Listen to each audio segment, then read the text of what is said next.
예수의 십자가가 우리에게 새 생명을 주셨습니다. 우리는 십자가 안에서 새 사람 되었다는 것을 믿고 그 기쁨으로 승리하시기를 소망합니다. 오늘 우리에게 주신 하나님의 말씀은 디모데후서 1장 7절에서 14절 말씀입니다. 디모데후서 1장 7절에서 14절까지 말씀. 저와 여러분이 한 절씩 교독하고 14절은 함께 읽겠습니다. 디모데후서 1장 7절 제가 먼저 읽겠습니다. 하나님이 우리에게 주신 것은 두려워하는 마음이 아니요 오직 능력과 사랑과 절제하는 마음이니 그러므로 너는 내가 우리 주를 증언함과 또는 주를 위하여 갇힌 자 된 나를 부끄러워하지 말고 오직 하나님의 능력을 따라 복음과 함께 고난을 받으라. 하나님이 우리를 구원하사 거룩하신 소명으로 부르심은 우리의 행위대로 하심이 아니요 오직 자기의 뜻과 영원 전부터 그리스도 예수 안에서 우리에게 주신 은혜대로 하심이라.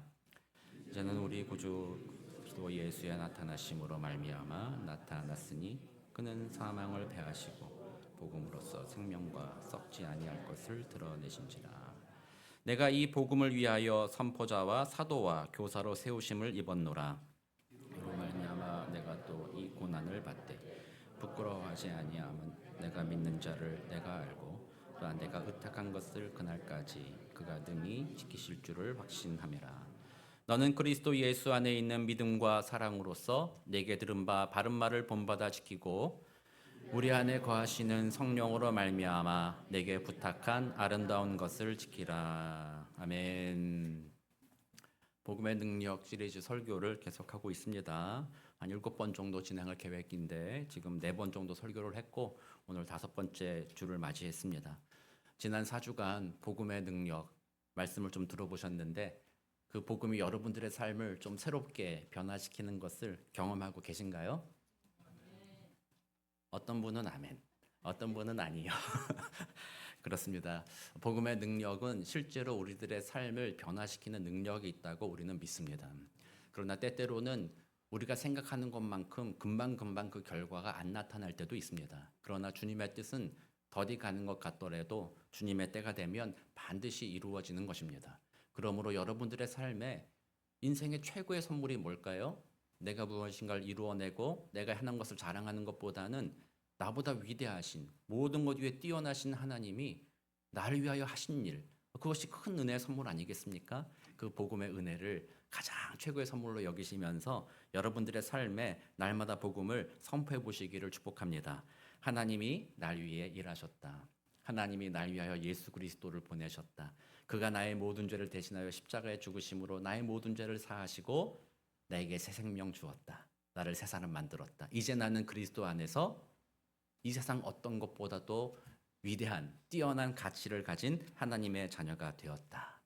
그것만큼 세상을 이길 수 있는 능력이 어디 있겠습니까? 온 세상 다 준다 하더라도 그 복음의 은혜 우린 바꿀 수 없습니다. 복음의 은혜가 우리 온 세상을 이기게 하는 것이죠. 그러므로 지금까지 그 복음이 다시 깨달아지거나 다시 삶에 어떤 역사가 일어나지 않았다 하더라도 걱정하지 마시고 또다시 우리에게 선포하시기 바랍니다. 이번 한 주도 그 복음의 능력으로 복음의 은혜로서 우리의 삶을 변화시켜가는 그 하나님을 소망하며 승리하며 살아가시는 복된 저와 여러분 되시기를 소망합니다.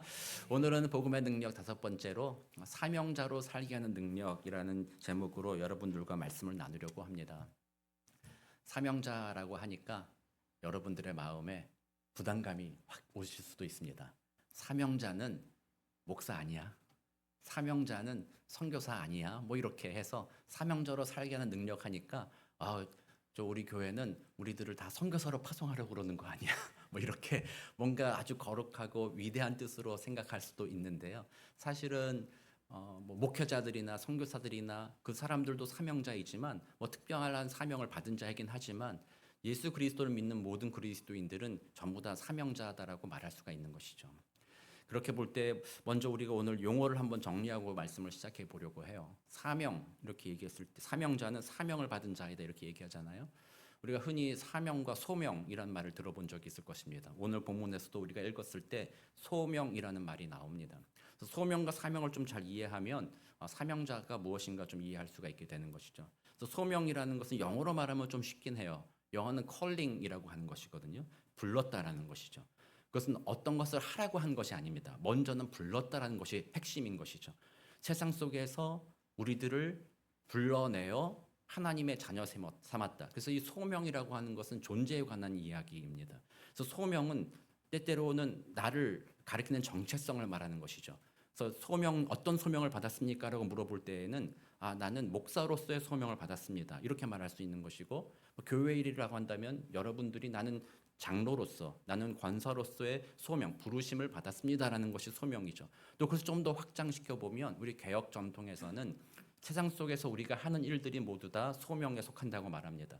내가 세상에서 학교로에서 학생을 가르치는 교사, 그것도 소명을 받았다고 얘기하는 거죠. 난 교사로 소명을 받았어. 또는 직장에서 직장 생활하는 직장인으로 나는 소명을 받았어라고 말할 수 있는 것이고, 비즈니스를 한다면 나는 그런 비즈니스로서 하나님이 나를 부르심을 받았다라는 것이죠. 그러니까 그것이 소명이라는 것입니다. 그러나 하나님은 그렇게 우리를 불러내신 다음에 우리에게 사명을 주시는 것입니다. 그 사명을 영어로 이제 미션이다 이렇게 얘기하는 것이죠. 소명을 먼저 받고 부르심을 받아서 그 자리에서 하나님의 명령을 받아 사명을 받아 살아가는 것, 그게 소명과 사명의 차이다라고 말할 수 있죠. 그래서 이렇게 정리할 수 있습니다. 우리의 소명, 부르심의 자리는 서로 다를 수 있다라는 거죠. 어떤 사람은 목사로, 어떤 사람은 직장인으로, 어떤 사람은 사업의 자리로, 부르심은 다 다를 수 있으나 그 사명은 동일하다는 거죠. 그 사명이라고 하는 것은 그리스도의 말씀에 따라 세상 속에 살아가며 그리스도를 영화롭게 하고 하나님을 증거하는, 또한 복음을 전하며 주님의 자녀로 살아가는 그 사명은 모두 다 동일하게 받았다라는 것이죠. 그렇게 본다면 사명자라고 하는 이 모든 것은 사회 속에서 같이 더불어 살아가는 그리스도인들 모두가 사명자다라고 말할 수 있는 것입니다. 이 아침에 여러분들이 다시 한번 여러분들에게 선포해야 돼요. 자신의 정체성을 깨달아야 돼요. 예수 그리스도의 십자가의 복음이 나를 구원하여서 하나님의 자녀가 되게 하여 주셨다라는 은혜를 누릴 뿐만 아니라 또 그렇게 부르신 우리를 하나님께서는 세상 속에서 주님의 말씀을 전하고 증거하는 사명자로 부르셨다라는 것을 우리는 기억하는 거예요. 그래서 좀 진지하게 고민해 보는 것입니다. 사명자, 나의 가정에서도 남편으로나 아내로서 또는 부모나 자녀로서 그것도 소명을 받은 것이지만 거기서 주님의 뜻에 따라 살아가는 것이 또한 사명을 받은 것이죠. 그러므로 가정에서도 우리는 사명자로 살아갈 수 있습니다. 직장에서도 마찬가지고 우리는 그렇게 사명자로 살아가게 되는 것이죠. 우리 토렌 선한 목자교회가 올해 창립 25주년을 맞이했습니다. 우리 교회 지금까지 지나온 것 모두 다 하나님의 크신 은혜죠. 하나님이 지켜주셨죠. 돌아보면 참 오늘날 교회가 어려움을 많이 당하고 있지 않습니까? 팬데믹을 지나면서 한인교회도 몇백 개가 사라졌다라는 그런 이야기가 들리기도 합니다. 참으로 안타까운 일이죠. 그러나 우리 교회가 지금까지 있게 된 것은 하나님의 은혜다라고 말할 수 있습니다. 그러나 또 하나님의 은혜는 그냥 기적적으로 그냥 흘러가는 것은 아니죠. 하나님께서는 그 은혜를 사람을 통해서 베풀어 주신다고 볼 때 우리 교회가 지금까지 지나온 모든 것은 하나님의 소명을 받아 그 사명을 감당해 왔던 교회 직분자들로 인해서 여기까지 온 것이 아니겠습니까? 우리 교회 일대 담임 목사님도 계셨고 또 지금까지 교회 계속 지켜주신 우리 장로님들도 계시고 권사님들도 계시고 그 오랜 시간 동안 여러 가지 유혹과 시험과 두려움과 아픈 일들이 많이 있었겠지만 그럼에도 불구하고 그것을 소명으로 받고 또한 그 소명받은 자리에서 사명을 기억하며 섬긴 우리 믿음의 선배들, 그 직분자들로 인해서 오늘날까지 우리 교회가 이렇게 하나님의 은혜를 누리고 있는 것 아닙니까? 그러므로 소명을 받고 사명을 감당하는 것은 참 귀한 일이다라고 말할 수 있는 것이죠. 그래서 오늘 저는 우리 모두가 사명자라면 이제 앞으로 어떤 마음으로 어떤 믿음으로 살아가야 하는가 하는 것을 먼저 이야기해 보려고 해요.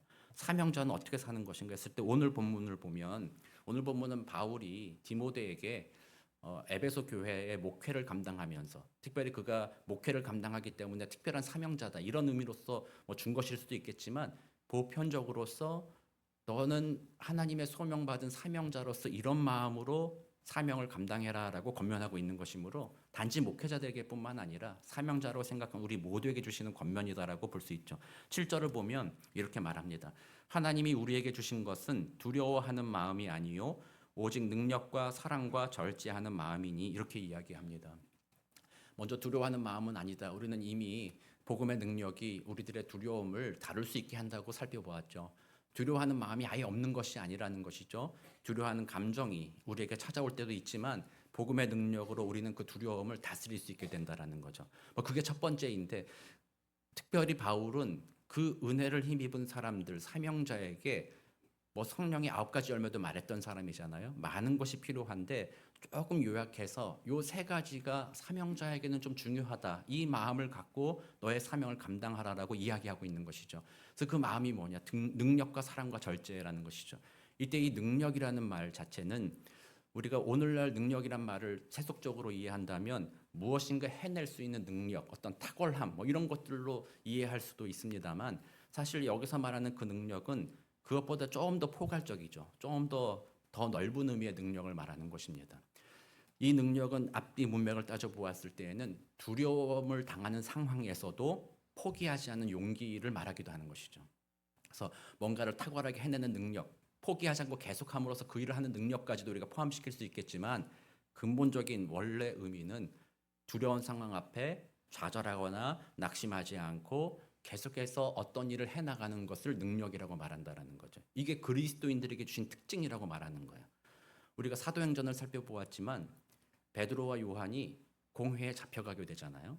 그 공회는 바로 얼마 전에 예수님을 십자가에 못 박고 그를 죽였던 자들이었잖아요. 그들에게 잡혀가서 이런 협박을 당했잖아요. 더 이상 그 예수의 이름을 말하지도 말라, 이렇게 협박을 당했으나, 그러나 그들은 그 마음에 그 상황이 두려울 수 있죠. 나도 예수님처럼 저들에 의해서 핍박을 당하고 죽임을 당할 수도 있겠구나라는 마음이 들 수도 있겠지만, 그러나 그들은 그날 용기 있게 말했죠. 내가 하나님의 말을 듣는 것보다 너희의 말을 듣는 것이 옳으냐 말하면서 자신의 마음에 하나님이 두려운 상황에서도 그리스도의 복음을 전하는 그 용기를 전해주심으로 계속해서 그 일을 감당하는 일을 우리는 사도행전에서 살펴보았습니다. 이런 것들이 바로 능력이다라고 말할 수 있는 것입니다. 그리스도인들에게 있는 특징입니다. 이것은 우리들의 삶에도 진짜 보게 되는 것이죠. 세상의 많은 사람들은 두려움 앞에 좌절하죠. 내가 여러 번 겪어온 어려운 일들 앞에 흔히 트라우마라고도 말하기도 하지만 아주 일치하는 것은 아니지만, 부분적으로 생각해 본다면 과거에 받았던 어떤 상처로 인해서 오늘 그것이 내 마음의 두려움으로 찾아온다면 그 일을 당할 때마다 벌벌 떨고 아무것도 못하게 되는 것이죠. 또는 무기력이라는 것도 말할 수 있습니다. 내가 어떤 일들을 열심히 했는데 내가 생각해왔던 결과물이 나오지 않았을 때, 그를 또다시 도전해봤는데 또 그렇게 되지 않았을 때 우리는 마음으로 학습이 되는 것이죠. 이렇게 노력해봐도 결국 안 되는구나. 그러니 그렇게 해볼 필요가 없겠다. 그런 마음으로 무기력증에 빠지기도 하는 것이죠. 세상의 일들은 그렇게 됩니다. 그러나 하나님의 일은, 복음의 능력으로 하나님이 주시는 마음은 다시 도전하게 하는 마음이라는 것이죠. 이렇게 실패했지만 하나님께서는 다시 그 일을 하실 수 있겠구나. 그 마음 가지고 낙심하거나 포기하지 않고 다시 설레는 마음으로 다시 일어날 수 있게 하는 것이 바로 하나님이 주시는 능력이라는 거예요. 이거는 단순한 낙관주의라는 틀립니다. 우리 주변의 사람들 중에 아주 낙관적인 사람들 있잖아요. 무슨 일이 있어도 그냥 허허 웃고 그냥 잘 될 거야 그리고 막 하는 사람들도 있잖아요. 그런 낙관주의는 결과를 보장할 수는 없습니다. 그러나 우리는 하나님을 믿습니다. 하나님은 만유의 주인이시며 날 사랑하시는 분이다. 죄인된 나를 구원하시며 영원한 부활이라는 놀라운 은혜를 내게 베푸신 능력의 하나님이 나와 함께 하신다면 그분과 함께 나 다시 한번 일어날 수 있다는 그 믿음을 고백하는 것은 우리는 아주 중요한 것이죠. 그리스도인들만의 특징이다라고 말할 수 있는 것이죠. 그래서 우리는 한번 해봅시다, 이런 삶을 살아가는 겁니다. 우리 육신은 날로 후패해져 가지만 마음은 날로 새로워져 가는 것이죠. 날로 하나님을 더 기대해 가는 것이죠. 설레는 마음이 더 있는 것이죠. 이 앞으로 하나님이 어떻게 일하실까? 나 육신이 힘들어서 옛날같이 섬기지는 못하지만 그 하나님이 나를 통해서 무슨 일을 해 나가실까? 그것을 기대하는 마음, 설레는 마음으로 살아가는 것. 그게 하나님이시는 능력, 하나님이시는 그리스도인의 은혜로운 삶의 모습이다라고 말하는 거죠. 우리 하나님을 믿는다는 것은 이와 같이 활력이 넘치는 삶이에요. 패배 또는 무기력에 빠져가지고 낙심하고 넘어져 있고 쓰러져 있고 뭘 못하겠어, 그냥 조용하고 침체되어 있는 그런 것이 하나님이 기뻐하는 삶 아닙니다. 이거 잘 생각해야 돼요. 마지막 날 우리가 하나님 나라 갈 때, 무덤 속에 우리의 육신이 파묻힐 때 Rest in peace 이야기를 들을 우리 마음이 어떻겠어요? 이제는 무덤 속에서 아무것도 안 하고 거기서 영원토록 가만히 침착 이렇게 있는 거구나. 그러면 얼마나 힘들겠어요. 그날은 우리가 새 옷을 입는 날이고 영광스러운 하나님의 나라에서 진정한 소망 가지고 얼마나 활력 있게 뛰어다니겠어요. 생각해 보세요. 얼마나 신기하겠어요. 천국이 이런 곳이었어. 나 천국에 대해서 얘기는 들었지만 이제는 내가 눈으로 보니 신기하다. 와, 얼마나 활력이 있고 얼마나 행복하겠어요. 그래서 어떻게 보면 예수 믿는 거 우리가 찬양 불렀던 대로 새 생명 주셨다. 이 말 자체가 새로운 활력을 주셨다라는 거예요. 단지 그냥 활력 없이 침체된 상태로 영원토록 가만히 가늘게 길게 가는 인생이 아니라 우리에게 활력을 주셨다라는 것이죠. 그래서 우리는 예수 안에서 그 능력을 기억하는 겁니다. 그래서 여러분들의 삶에 때때로 어떤 도전이 있을 때에도 우리는 주님을 믿는 믿음으로 다시 일어나게 되는 것이죠. 이게 하나님이 주신 능력이라는. 사명자의 삶은 이렇게 산다라는 거예요. 첫 번째, 이거 잘 기억하셔야 됩니다. 여러분들 모두가 사명자니까 저도 그렇고 실패해도 다시 일어나서 하는 것이죠. 설교를 지난주에 좀 망쳤어도 이번 주에 또 하는 거죠. 왜요? 내가 하는 게 아니잖아요. 하나님이 하시는 거니까 또 하는 거죠.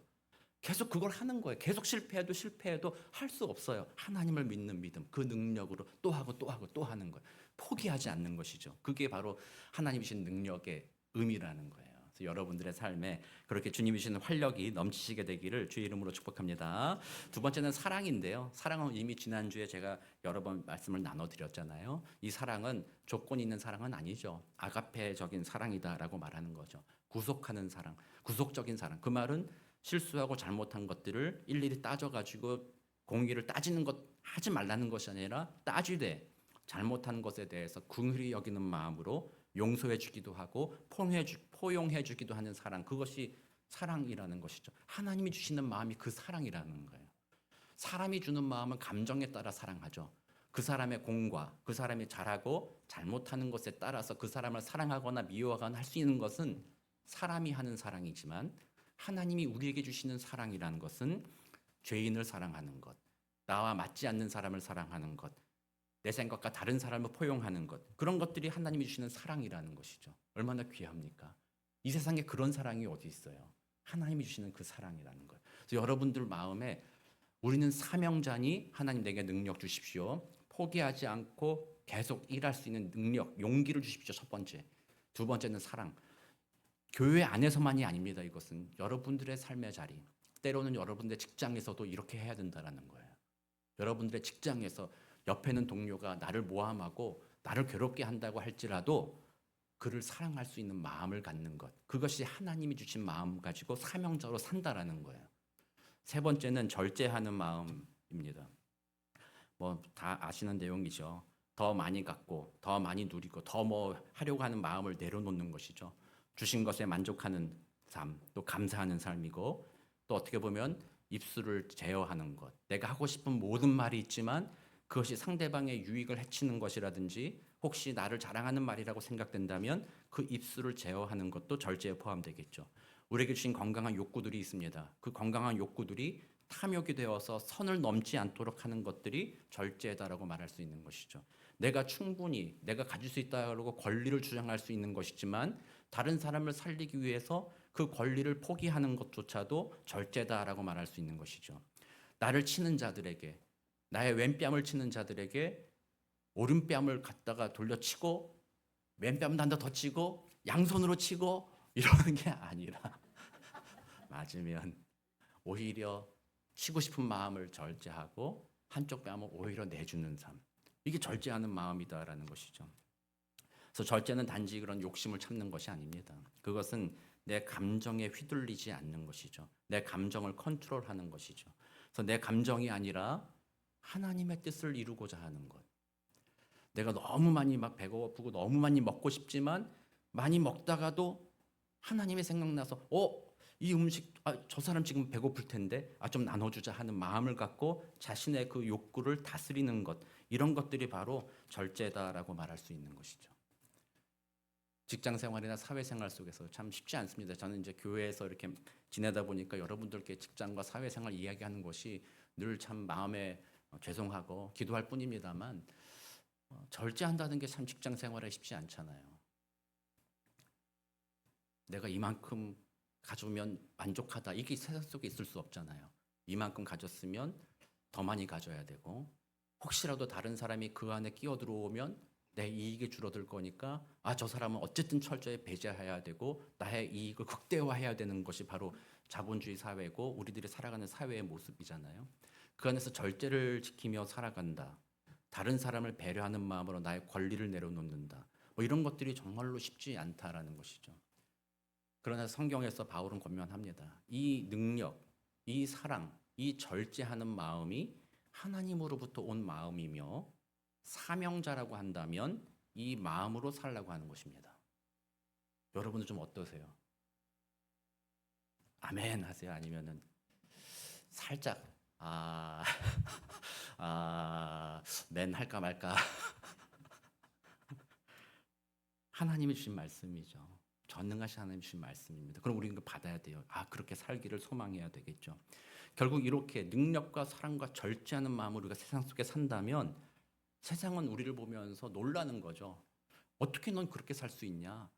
그거는 사람의 힘으로는 안 된다. 어떻게 사람으로는 그 모든 것이 아무것도 없는 그 상황에서 어떻게 용기를 내서 다시 일어날 수 있었냐? 사람으로서는 그 일을 못한다. 야, 어떻게 너를 그렇게 미워하고 모함하는 저 친구를 사랑하냐? 사람으로서는 못한다. 넌 어떻게 너의 먹는 걸 절제할 수가 있냐? 어떻게 그렇게 사냐? 사람으로서는 안 된다. 그럴 때 우리는 뭐라고 얘기해요? 하나님이 주시는 마음으로 난 한다. 그럼 이 사명자는 이 마음으로 살아갈 때가 바로 세상 속에 구별된 그 소명을 감당하며 산다라는 거예요. 그리고 이 사명을 통해서 결국 오늘 바울이 디모데에게도 권면하듯이 이 사명자는 결국 뭐 하는 사람들이라는 거예요? 주를 증언하는 자들, 또한 그를 위하여 고난받는 자가 된다라는 거예요. 방금 말씀 그 능력과 사랑과 절제로 살아간다는 것이 세상 속에서는 고통의 길입니다. 편안한 길이라고 주님은 말씀한 것이 아니에요. 너희들이 능력과 사랑과 절제대로 살아간다면 너희들의 마음이 평안하고 모든 일이 잘 풀릴 거다라고 약속해 주시지는 않았어요. 그렇게 살아가도 고난이 있을 거다라고 얘기하신 거죠. 그러나 그 고난의 길을 너는 사명자이니 그렇게 걸어가라라고 말씀하시는 거예요. 그것을 통해서 누구를 증거하라고요? 너를 증거하는 것이 아니다. 주를 증거하라고 말씀하시는 거예요. 사명자는 그렇게 살아가는 거예요. 그러니까 여기 계신 여러분도 전부 다 그런 거예요. 나는 사명자다라는 거예요. 나의 가정에서 내가 사명자입니다. 내 가정에서 내게 맡겨오신 소명이 있고 사명이 있습니다. 직장에서 내가 사명자입니다. 우리는 그 믿음으로 살아가야 되는 것이죠. 자, 그 믿음으로 살아가시기를 소원하십니까? 아멘. 정말로 우리 그렇게 살아갔으면 좋겠습니다. 제가 옛날에 다른 교회에서 큰 교회에서 설교할 때 한번 그런 얘기 한 적이 있어요. 그때는 제가 마음이 막 설렜어요. 너무 설렜어요. 야, 한인 사회 중에 이렇게 많은 인원이 모여 있는 장소는 많지 않을 것 같다. 여기 계신 여러분들이 있는 자리에서 하나님의 사명자로 산다고 한다면 한인 이민 사회가 들썩거리지 않겠습니까?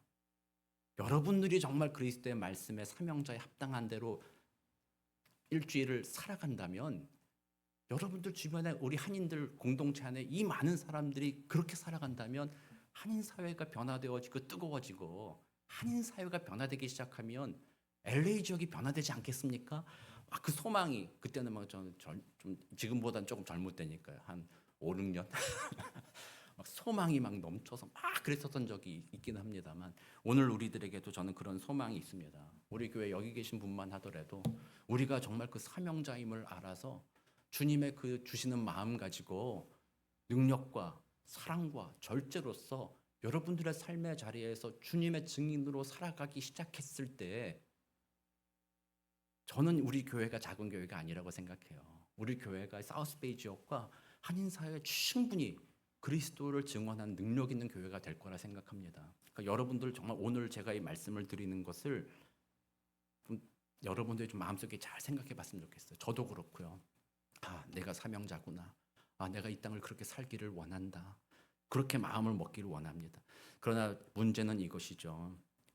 알긴 알지만 그렇게 안 되는 게 문제잖아요. 내가 사명자라는 걸 알고 나 능력받아 살고 사랑으로 절대로 살고 싶다는 걸 모르는 사람이 어디 있겠어요. 나 그렇게 살고 있지만 그게 안 된다는 것이 문제라는 것이죠.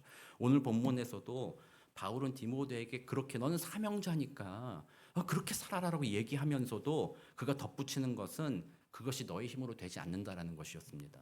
우리 9절 말씀을 함께 다시 한번 볼까요? 9절 말씀 함께 같이 읽어보겠습니다. 시작. 하나님이 우리를 구원하사 거룩하신 소명으로 부르심은 우리의 행위대로 하심이 아니요 오직 자기의 뜻과 영원 전부터 그리스도 예수 안에서 우리에게 주신 은혜대로 하심이라라고 이야기합니다. 결국 디모데에게 말하는 것은 너 이렇게 살아야 되지만 네가 집중해야 될 것, 네가 지켜야 될 것은 이것이다. 그게 뭐냐? 하나님이 너를 위해서 일했다라는 것을 기억하라는 겁니다.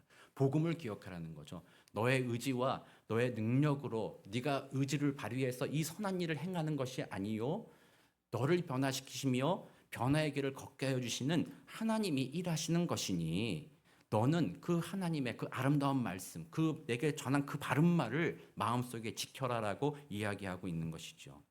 12절 말씀도 한번 보겠습니다. 이로 말미암아 내가 또 이 고난을 받되 부끄러워하지 아니함은 내가 믿는 자를 내가 알고 또한 내가 의탁한 것을 그날까지 그가 능히 지키실 줄을 확신함이라라고 이렇게 이야기합니다. 바울의 고백도 그겁니다. 내 의지가 아니라 그분이 하실 것을 믿는 믿음이 나로 하여금 사명자로 살아갈 수 있도록 해 주었다라고 고백하고 있는 것이죠. 그러므로 이 복음의 능력 우리가 계속 설교하고 있는데요. 우리는 사명자로서 하나님 주시는 마음을 알고 그것을 소망하되 복음의 능력으로 우리는 그것을 얻을 수 있다라는 거예요. 그래서 우리는 늘 우리에게 선포해야 되는 것이죠. 내 힘으로가 아니라 주님이 날 위해 하신 일들을 나는 기억합니다. 그리고 주님이 내게 약속하신 것을 기억합니다. 내게 영원한 생명 약속해 주셨지 않습니까? 내가 망하지 않을 것이라 주님의 그 사랑이 끊어지지 않는다라고 약속해 주시지 않았습니까? 나는 그 믿음을 가졌기 때문에 그 믿음 안에서 내가 사명자로 부르심을 확신합니다. 그러니 성령님 오늘 내게 찾아와 주셔서 주님이 주시는 그 마음이 나를 다스리도록 도와주십시오. 이렇게 기도하는 것이죠. 그래서 말씀을 한번 정리해 보도록 하겠습니다. 이번 한 주간도 여러분들 마음에 정말 주님의 복음을 선포하여 주시기 바랍니다. 그래서 여러분이 아니라 하나님이 내 안에서 일하시기를 소망하시기 바랍니다. 나는 하나님의 사람, 난 그리스도 예수의 것이라는 것을 계속해서 선포하시기를 바랍니다. 하나님이 나를 사랑하셔서 독생자 예수 그리스도를 보내셨다. 그리스도께서 나의 죄를 담당하시고 십자가에서 피 흘려 죽으셨다. 그 은혜로 인해 나는 하나님의 자녀가 되는 은혜를 누리게 되었다. 그 하나님은 나를 그 예수 그리스도만큼 귀하게 여기시기 때문에 그분은 나를 버리지 아니하신다. 그분은 끝까지 나를 지키신다. 라는 것이 우리가 고백하는 복음이잖아요. 그 복음을 나에게 선포하시기 바랍니다. 그 복음을 묵상하면 묵상할수록 그 은혜로 인해서 하나님이 우리에게 능력과 사랑과 절제의 마음을 주시기 시작하는 것이죠. 세상 속에 사명자로 살도록 만드는 것이죠. 바울은 로마서 8장 32절에서도 이렇게 이야기합니다. 같이 한번 읽어보겠습니다. 시작. 자기 아들을 아끼지 아니하시고 우리 모든 사람을 위하여 내주시니가 어찌 그 아들과 함께 모든 것을 우리에게 주시지 아니하겠느냐. 아멘. 믿으십니까? 우리 하나님이 그렇게 우리를 사랑하시니 우리에게 필요한 모든 것을 우리에게 주신다. 우리는 이 믿음을 붙드는 것이죠. 이 믿음을 붙들고 여러분도 복음의 능력에 힘입어 여러분들이 부름받은 소명으로 받은 가정이든 일터이든 교회든 어느 곳에서든 포기하지 말고 낙심하여 넘어져 있지 말고 하나님 내게 능력 주십시오. 하나님 나와 함께 해 주십시오. 다시 일어서서 사랑을 품고 절제로서 자신을 다스리시며 거룩한 주님의 사명자로 살아가시며 그리스도의 복음의 증인으로 또 한 주를 살아가게 되시는 복된 저와 여러분 되시기를 우리 구주 예수 그리스도의 이름으로 축복합니다. 기도하겠습니다. 사랑과 은혜가 많으신 하나님, 예수 그리스도의 은혜가 우리를 구원하셨고 우리 모두를 세상 속의 빛과 소금으로 구별하여 불러주셨습니다. 세상 속에서 내게 주는 사명을 감당하라. 능력과 사랑과 절제의 마음으로 그리스도를 증언하는 삶을 살라고 우리를 불러주셨으니 이번 한 주간 그리스도께서 나를 위해 하신 일을 기억해보며 그 복음을 생각해보며 주님의 그 부르심에 합당하게 살아가는 사명자로 살아가는 우리 모두가 되도록 주님 도와주옵소서. 감사드리며 살아계신 우리 주 예수 그리스도의 이름으로 기도드립니다. 아멘.